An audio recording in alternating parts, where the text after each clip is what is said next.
Cada uno de los ponentes que está aquí en esta mesa va a intervenir durante unos 15-20 minutos y después se abrirá un turno de preguntas. Ustedes van a poder intervenir. Pero sin más, vamos a entrar en materia.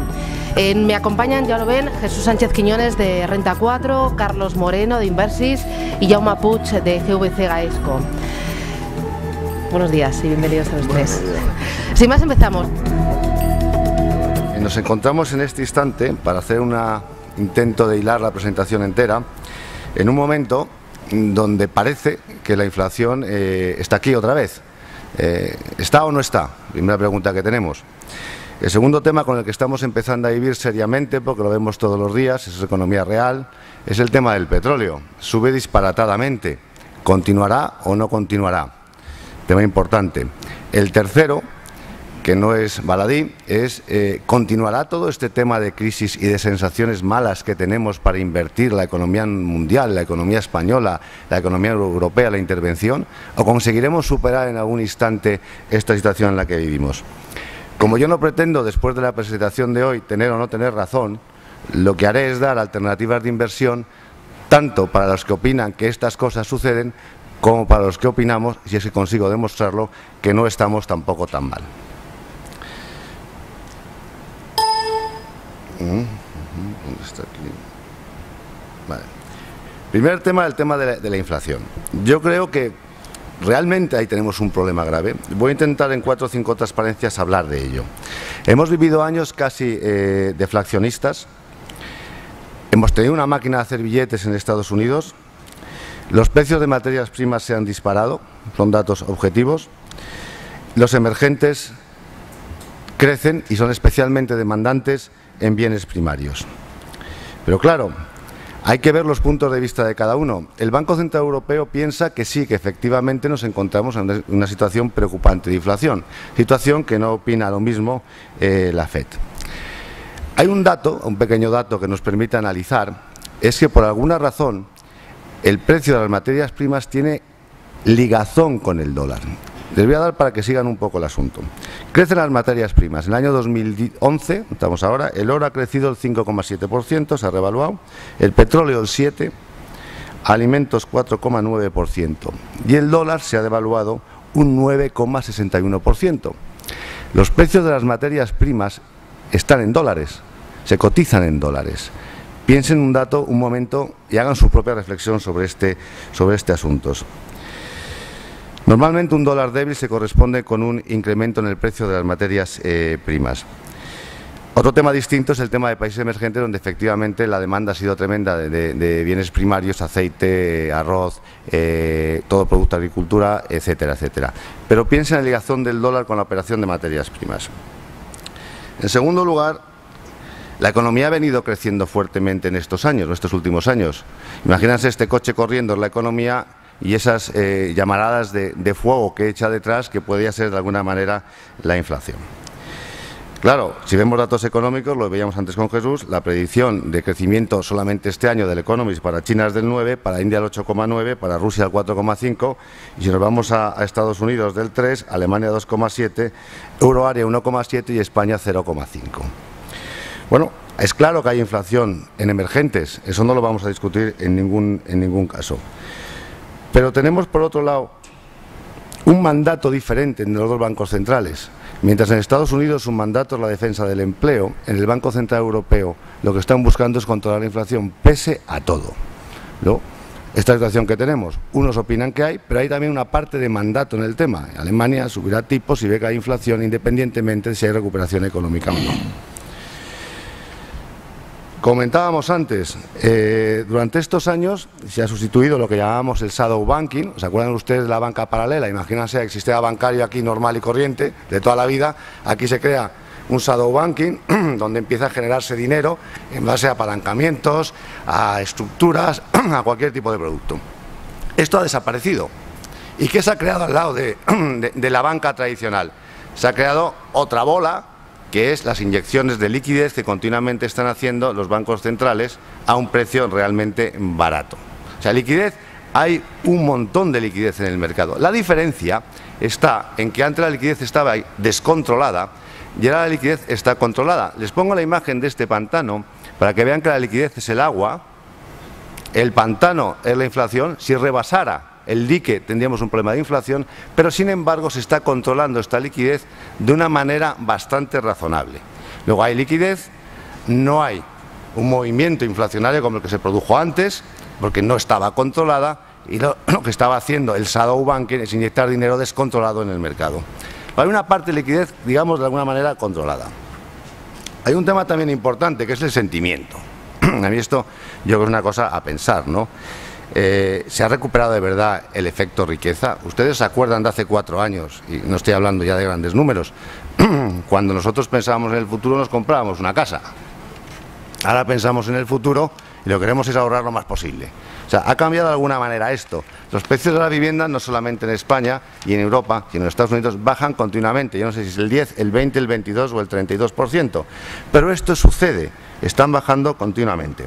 La cesta de la compra al día de hoy está controlada. Otra argumentación.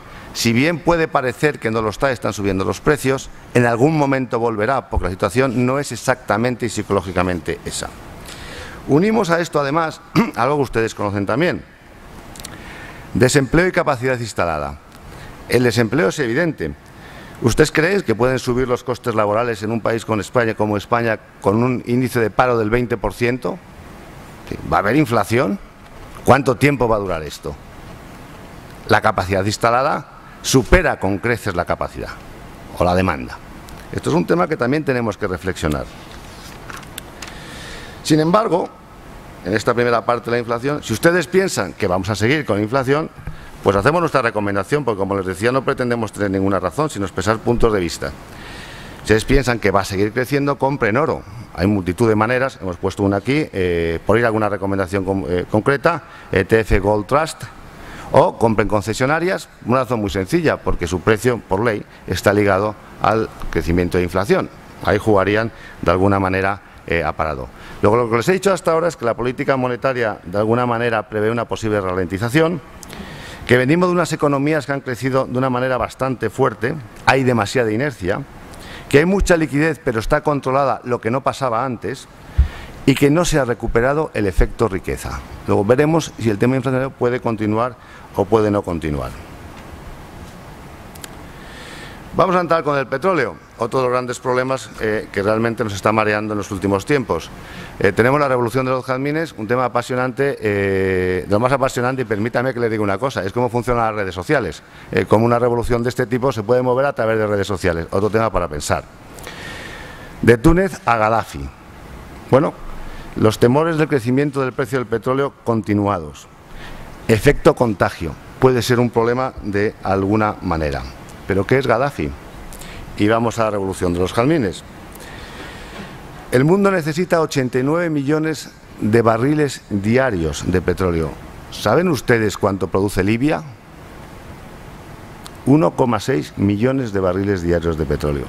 Luego, esto en principio no parece que pueda ser un problema. Sí, si se mira al dominó de la derecha, puede haber un problema, que es un posible efecto contagio a productores de mayor nivel. ¿Y dónde estaría posiblemente el contagio? Arabia Saudita. Arabia Saudita, que representa una parte importante de la producción de la OPEP, es realmente el que ha demostrado que tiene capacidad suficiente para cubrir la producción que pueda en algún momento faltar.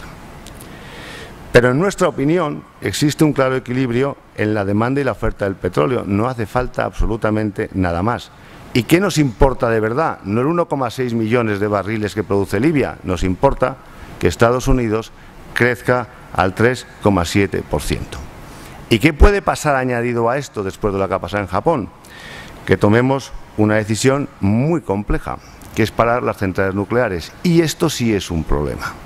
Esto puede multiplicar por 2,3 veces el coste de la energía. Piensen que en la capacidad, el parque generador de España, el 20% es energía nuclear.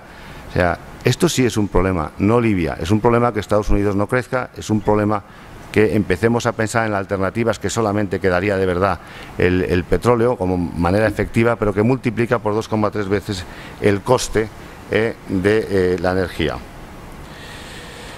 Y seguimos con el petróleo. ¿Cuál será el precio del próximo año? Pues hemos tenido experiencias pasadas y algo de memoria histórica deberíamos utilizar en todo este tipo de predicciones.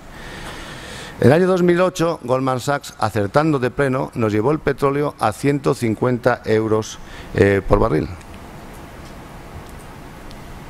Yo creo que muy motivado por su acierto, decidió poner un nuevo precio objetivo en 250. ¿Y saben a dónde se fue? A 35. Esto hay que pensarlo. Lo que estoy diciendo es, lo que intentamos transmitir es que la revolución de los camiones en sí misma no justifica un crecimiento del precio del petróleo. Que solo un efecto dominó, fundamentalmente, si llega a Arabia Saudita, produciría un problema.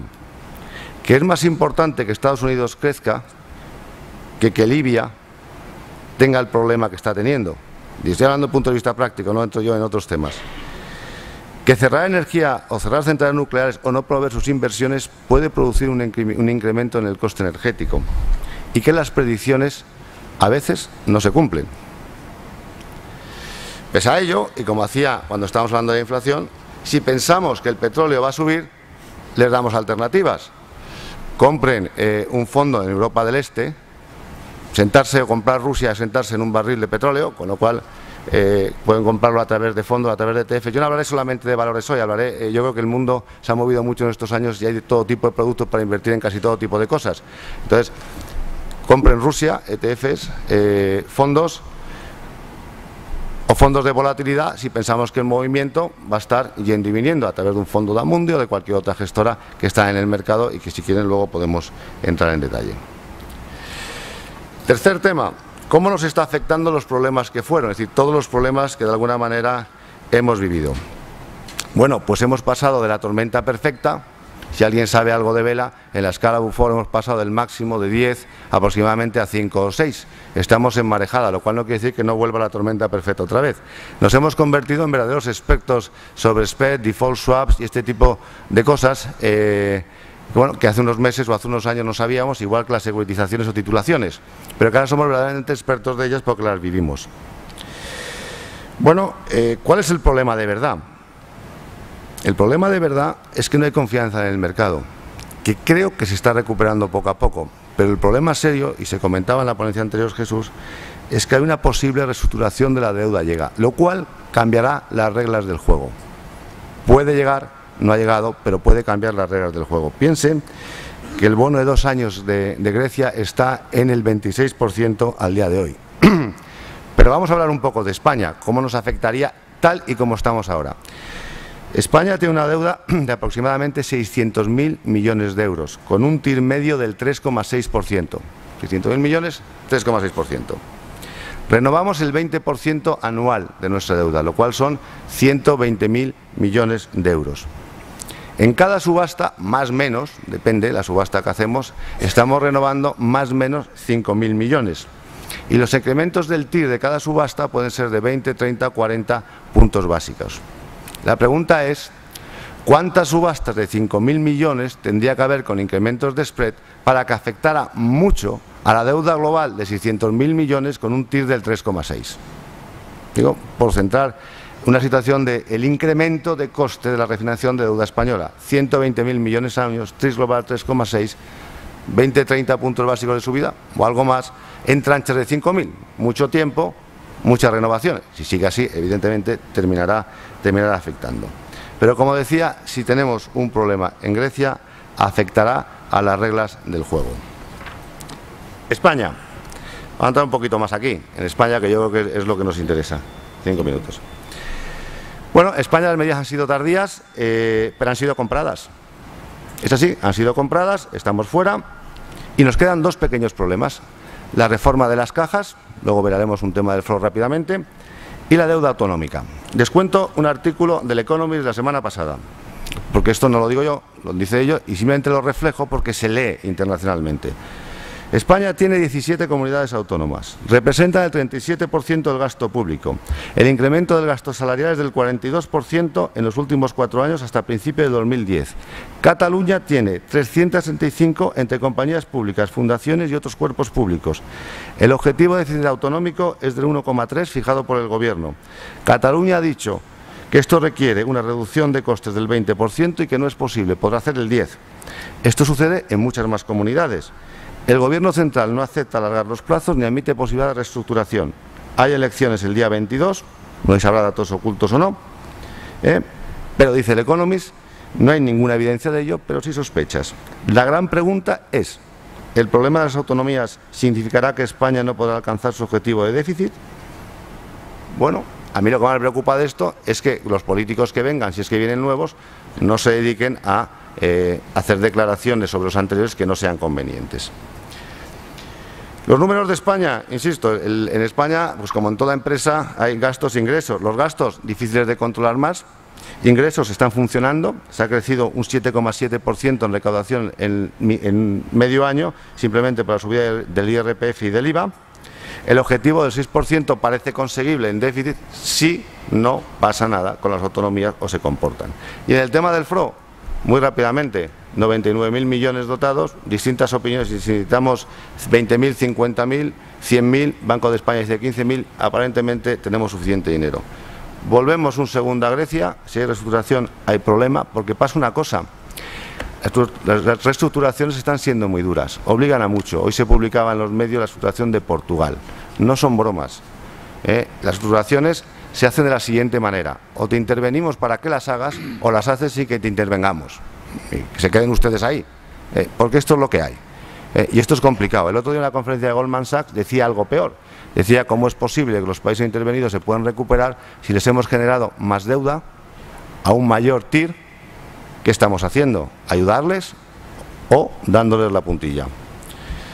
Inversiones en banca, según esto, si piensan que los problemas pasados van a continuar, cójanse el ejemplo de Santander simplemente, la valoración de los bancos se valora aproximadamente entre un 0,5 a un 0,6 de su valor en libros.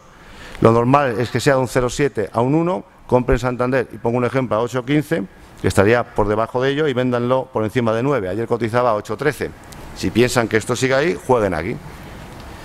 Respecto a la bolsa, pocos datos voy a dar, excepto que ha ido bien. En el principio de año la bolsa española ha ido la mejor.